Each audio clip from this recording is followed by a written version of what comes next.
Hello students, welcome back to the channel. आज के super important video में हम क्लास 10 फिजिक्स का चैप्टर इलेक्ट्रिसिटी के सारे फॉर्मूलाज को एक ही वीडियो में कंप्लीट करवाने वाले हैं। बोर्ड एग्जाम्स के लिए बहुत इंपॉर्टेंट रहेगा। So let's begin with the basic. सबसे पहले चैप्टर में आता है इलेक्ट्रिक करंट। इलेक्ट्रिक करंट का सिंबल रहता है आई और इसका फॉर्मूला रहता है I is equal to Q upon T. यहाँ पे आई क्या है? आई है करंट। करंट का ऐसा यूनिट क्या होता है? एम्पियर। करंट का ऐसा यूनिट आ जाएगा एम्पियर। क्यू क्या है? चार्ज। चार्ज का ऐसा यूनिट क्या होता है? चार्ज का ऐसा यूनिट रहेगा कूलम। टी है टाइम। टाइम का ऐसा यूनिट रहेगा सेकेंड्स। अब ज़रा देखिए, ये था हमारा फर्स्ट फॉर्मूला। सेकंड फॉर्मूला इस चैप्टर में हमने पढ़ा था, वो था voltage. So voltage is potential difference. तो पोटेंशियल डिफरेंस का सिंबल होता है V। इसका फॉर्मूला रहता है W अपॉन Q, यानी कि work done in moving a unit charge from point A two point B। अब किसी भी चार्ज को अगर हमें मूव करवाना है तो हमें पोटेंशियल डिफरेंस अप्लाई करना पड़ता है। यानी कि चार्ज तब मूव करेगा किसी भी सर्किट में जब हम पोटेंशियल डिफरेंस क्रिएट करेंगे। सो जो वर्क डन होगा चार्ज को मूव करवाने में from point A two point B, उसी को हम पोटेंशियल डिफरेंस से डिनोट करते हैं। सो पोटेंशियल डिफरेंस यहाँ पे जो वोल्टेज है, ये इसका सिंबल मैंने बता रखा है। सिंबल बताया मैंने वोल्टेज का। वोल्टेज का ऐसा यूनिट क्या आएगा? वोल्ट। W क्या है यहाँ पे? Work done. वर्क डन का ऐसा यूनिट क्या आएगा? जूल। क्यू का मैं बता चुका हूँ, क्यू चार्ज और चार्ज का यूनिट कूलम है। ये थे पहले दो फॉर्मूले। इसके बाद सीक्वेंस में अगर हम चैप्टर में आगे चलेंगे तो अगला फॉर्मूला आता है ओम्स लॉ। ओम्स लॉ में क्या पढ़ा था हमने? ओम्स लॉ कहता है voltage is directly proportional to the current. और फिजिक्स का या साइंस का एक रूल है कि जब भी प्रोपोर्शनल का साइन हटता है तो इसकी जगह इज इक्वल टू आता है और हमें कांस्टेंट से मल्टीप्लाई करना पड़ता है। यहाँ पे इसी कांस्टेंट को हम बोलेंगे आर। ठीक है, आर से डिनोट करते हैं। यहाँ से अगर आप आर की वैल्यू निकालोगे तो आर की वैल्यू क्या आएगी? यहाँ से आर की वैल्यू आएगी V अपॉन आई। अब ये आर के यहाँ पे, ये आर के यहाँ पे, ये इस आर को कहते हैं रेजिस्टेंस। और रेजिस्टेंस का ऐसा यूनिट होता है ओम, और ओम का सिंबल होता है ये। ठीक है, इसी के बाद हम सीक्वेंस में अगर हम आगे चलते हैं तो हमने पढ़ा था इसके बाद the factors on which the resistance of a conductor depends. तो हमने पहले पढ़ा था कि रेजिस्टेंस किस पे डिपेंड करती है? Resistance is directly proportional to the length of the conductor and resistance is inversely proportional to the area of cross section of the conductor. अब जरा एक चीज़ पर ध्यान दो, जितनी ज़्यादा लेंथ होगी किसी भी कंडक्टर की, जितनी ज़्यादा लेंथ होगी किसी भी कंडक्टर की, उतनी ज़्यादा रेजिस्टेंस होती है। इसका मतलब क्या होता है? अब लेंथ ज़्यादा होगी तो यहाँ पे जब इलेक्ट्रॉन्स एक दूसरे से कोलाइड करेंगे, ज़्यादा देर तक करेंगे, तो यहाँ पे जो रेजिस्टेंस है वो ज़्यादा होगी। इसका मतलब जितनी ज़्यादा लेंथ होती है उतनी ज़्यादा रेजिस्टेंस होती है। अब सेकंड चीज़, अब देखना, अगर यहाँ पे स्पेस ज़्यादा है यानी कि एरिया ऑफ क्रॉस सेक्शन ज़्यादा है तो रेजिस्टेंस कम होगी। अगर एरिया ऑफ क्रॉस सेक्शन कम है तो रेजिस्टेंस क्या होगी? ज़्यादा होगी। कैसे होगी मैं आपको अभी एक्सप्लेन करता हूँ। देखो ज़रा यहाँ पे, अगर यहाँ पे स्पेस कम है तो इलेक्ट्रॉन्स में कोलिजन ज़्यादा होगी, यानी कि एरिया ऑफ क्रॉस सेक्शन कम है तो कोलिजन ज़्यादा होगी। कोलिजन्स ज़्यादा होती हैं अगर इलेक्ट्रॉन्स में तो रेजिस्टेंस ज़्यादा होगी, यानी कि ये इन्वर्सली प्रोपोर्शनल होता है resistance area of cross section से। अगर आप इन दोनों को कंबाइन करोगे तो फॉर्मूला क्या निकल के आता है? L upon A। ये कंबाइन करने पे आया। और साइंस कहता है कि जब भी प्रोपोर्शनल का साइन हटता है, जब भी प्रोपोर्शनल का साइन हटेगा तो वहाँ पे इज इक्वल टू आएगा, और इज इक्वल टू आएगा तो एक कांस्टेंट से मल्टीप्लाई करना पड़ता है। इसको रो कहते हैं, इसी कांस्टेंट को कहते हैं हम, सिंबल को मैं रो कहता हूँ, और ये लेकिन जो इसका है इसको रेजिस्टिविटी कहते हैं। अब इससे आप निकालेंगे तो क्या आएगा? A वहाँ पे डिवाइड हो रहा है, यहाँ पे डिवाइड है, यहाँ जाके क्या होगा? मल्टीप्लाई होगा, तो क्या होगा? A मल्टीप्लाई था, यहाँ L मल्टीप्लाई था, यहाँ के डिवाइड होगा तो ये आ जाएगा। और यहाँ पे आएगा रो। रो किसका सिंबल है? रो सिंबल है रेजिस्टिविटी का। किसका सिंबल है ये? रेजिस्टिविटी का। ये सिंबल है रेजिस्टिविटी का। अब इसका ऐसा यूनिट निकालना है। ऐसा यूनिट कैसे निकालेंगे इसका? रेजिस्टेंस का ऐसा यूनिट क्या होता है? ओम। एरिया का क्या होता है? Metre square. और लेंथ का क्या होता है? मीटर। अब मीटर स्क्वायर से मीटर कैंसिल हो जाएगा, तो ऐसा यूनिट क्या रह गया पीछे? ऐसा यूनिट आ गया इसका ओम मीटर। किसका ऐसा यूनिट है? ये रेजिस्टिविटी का। किसका ऐसा यूनिट है? ये रेजिस्टिविटी का ऐसा यूनिट है। ठीक है, ये हो गया फॉर्मूला नंबर 4। इसी के बाद सीक्वेंस में हमने आगे पढ़ा था इक्विवेलेंट रेजिस्टेंस। इक्विवेलेंट रेजिस्टेंस हमने पढ़नी है सीरीज़ की। देखो पहले मैं सीरीज़ की बताता हूँ कि सीरीज़ के लिए क्या फॉर्मूला रहता है इक्विवेलेंट रेजिस्टेंस का।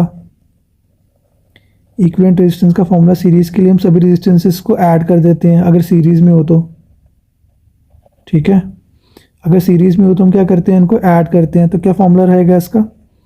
आर सीरीज़ का। हमें सभी रेजिस्टेंस को ऐड कर देना है अगर वो सीरीज़ में है तो ऐसे हम ऐड कर देंगे। ये इक्विवेलेंट रेजिस्टेंस सीरीज़ का फॉर्मूला रहता है। नंबर 6 देखिए, अगर इक्विवेलेंट रेजिस्टेंस पैरेलल में तो वो क्या फॉर्मूला रहेगा उसका? उसका फॉर्मूला रहने वाला है, वो सभी क्या होते हैं? पैरेलल में अगर हो तो हमें रेसिप्रोकल लेके ऐड करना होता है। क्या आएगा? 1/R1 plus 1/R2 plus 1/R3। ठीक है, नेक्स्ट देखिए। नेक्स्ट हमने इसमें पढ़ा था, जूल्स लॉ ऑफ जो हीट का पढ़ा था, जूल्स लॉ पढ़ा था, heat produce in a conductor. अब जूल्स लॉ हमने पढ़ा था, उसमें था that heat is equal to the I square R T. ये जूल्स लॉ ऑफ हीटिंग है, ये डायरेक्ट याद रखना आपको। ठीक है, इसके आगे जो भी है मैं आपको याद करवा दूंगा। जूल्स लॉ ऑफ हीटिंग आपको ऐसे याद रखना है। अब एक चीज़ पे बताओ, जो इलेक्ट्रिकल एनर्जी होती है वर्क डन कौन करा रहा है? इलेक्ट्रिकल एनर्जी वर्क डन करा रही है, और वही जो इलेक्ट्रिकल एनर्जी वो किस में कन्वर्ट हो रही है? हीट एनर्जी में कन्वर्ट हो रही है। तो मैं लिख सकता हूँ यहाँ पे W is equal to H is equal to I square R T. ये आपका पहला फॉर्मूला रहने वाला किसका? हीट का। ठीक है, अब एक चीज़ पे ध्यान दो, आपने पढ़ा था V is equal to I into R, पढ़ा था। ये हमने पढ़ा था V is equal to I into R. अब इस इक्वेशन से हम इसमें वैल्यू पुट करेंगे किसकी? हम पहले वैल्यू पुट करते हैं आई की। अब जब आई की वैल्यू आप इसमें पुट करेंगे, अब ज़रा ध्यान से देखो, एच यही रहेगा। आई की जगह हमें लिखना है, आई की वैल्यू क्या आएगी? यहाँ से आई की वैल्यू आएगी वी अपॉन आर। ये आप इस इक्वेशन में पुट करो। आई की जगह लिखो वी अपॉन आर, ये हो जाएगा इसका स्क्वायर। वी अपॉन आर लिखो, ये इसका स्क्वायर हो जाएगा। ये आर इंटू टी आपको एज इट इज़ लिखना है, तो ये आर से ये स्क्वायर कैंसिल हो जाएगा। तो आपके पास जो फॉर्मूला निकल के आएगा इसका, वो फॉर्मूला आएगा आपके पास V square upon R into T. यही हीट का फॉर्मूला, और यही हीट किसकी वजह से हुई थी? इलेक्ट्रिकल एनर्जी की वजह से। और वर्क डन कौन करा रहा था? Electrical energy. तो ये आ गया सेकेंड फॉर्मूला किसका? हीट का सेकेंड फॉर्मूला आ गया ये।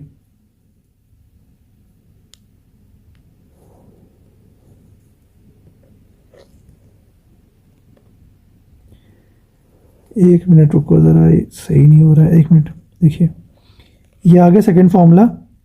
अगर इसी इक्वेशन में हम वैल्यू पुट करेंगे इसकी, अगर हम इसी इक्वेशन में आर की वैल्यू पुट कर देते हैं, आर की वैल्यू यहाँ से आएगी वी अपॉन आई। जब पुट करते हैं तो हमारे पास फॉर्मूला जो निकल के आएगा वो आएगा, देखिए ज़रा ध्यान से, आपको वी स्क्वेयर, आई की जगह आई स्क्वेयर ही आएगा। आर की जगह आपको लिखना है वी अपॉन आई, और टी का टी सेम रहेगा। ये आई से ये स्क्वेयर कैंसिल हो जाएगा। ये फॉर्मूला जो निकल के आएगा वो आएगा V into I into T. ये आ गया आपका थर्ड फॉर्मूला। ये क्या आ गया? Third formula. अब मैं ज़रा यहाँ पे हाईलाइट कर देता हूँ, ये फर्स्ट फॉर्मूला।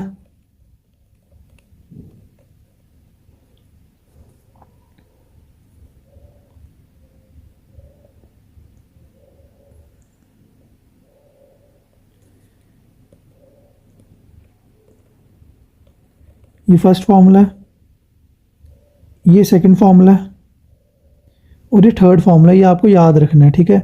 अभी देखो ये हमने पढ़ा जूल्स हीट लॉ से, जूल्स लॉ से हमने हीट के फॉर्मूले 3 निकाले हैं। अब पेपर में आपको जो 2 या 3 वेरिएबल गिवन होंगे, एक वेरिएबल अननोन होगा, तो आप उसका आंसर इजीली निकाल सकते हैं, ठीक है। अब इसी के बाद देखिए ज़रा, हमने इसके बाद पढ़ा था पावर। क्या होता है पावर? पावर होता है रेट ऑफ वर्क डन। क्या होता है power? Rate of work done, ये होता है पावर। अब ज़रा पहला फॉर्मूला मुझे बताओ, इसमें क्या पढ़ा था आपने? पहला फॉर्मूला हमने पढ़ा था, W की वैल्यू ये वाली बताओ। W की वैल्यू थी, ये होता है W/T। W की वैल्यू क्या? W की वैल्यू है यहाँ पे I²R T। यहाँ से लेंगे हम W की वैल्यू, ठीक है। यहाँ से W की वैल्यू लेंगे, T का T यहाँ रखिए, T से T कैंसिल हो जाएगा, फॉर्मूला क्या निकल के आएगा? I²R। यह आपको याद रखना है। यह आ गया हमारा पहला फॉर्मूला पावर का, ठीक है। ये हमारा पहला फॉर्मूला पावर का, इसको याद रखना। अब दूसरा फॉर्मूला देखिए,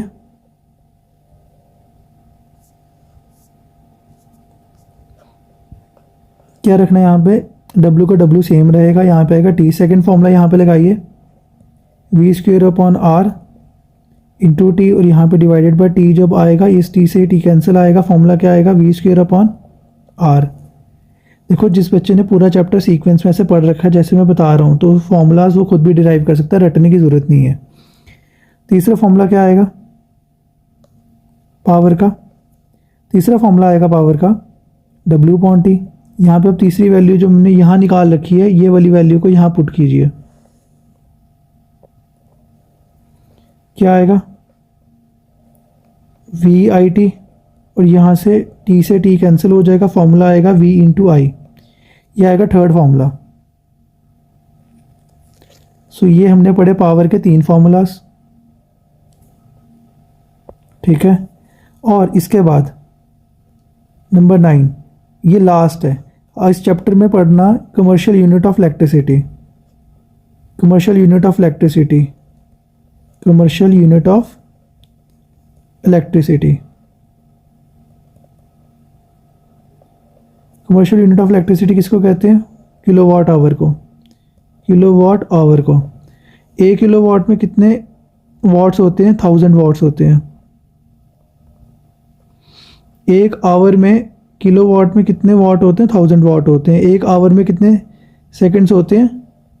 3600 सेकंड्स होते हैं। अब एक और चीज़ पे ध्यान दो, ये ऐसे ही रहेगा, वॉट का जूल पर सेकंड होता है। वॉट का ऐसा यूनिट क्या होता है? जूल पर सेकंड। अब यहाँ पे देखो, ये 3600 ऐसे, और ये सेकंड, ये सेकंड से सेकंड कैंसिल, कितना आ गया? ये 36, 1 2 3 और 2 5, ये आ गया जूल। और इसी को अगर आप देखोगे क्या आएगा आपके पास? 3.6 इंटू 10⁻6 जूल।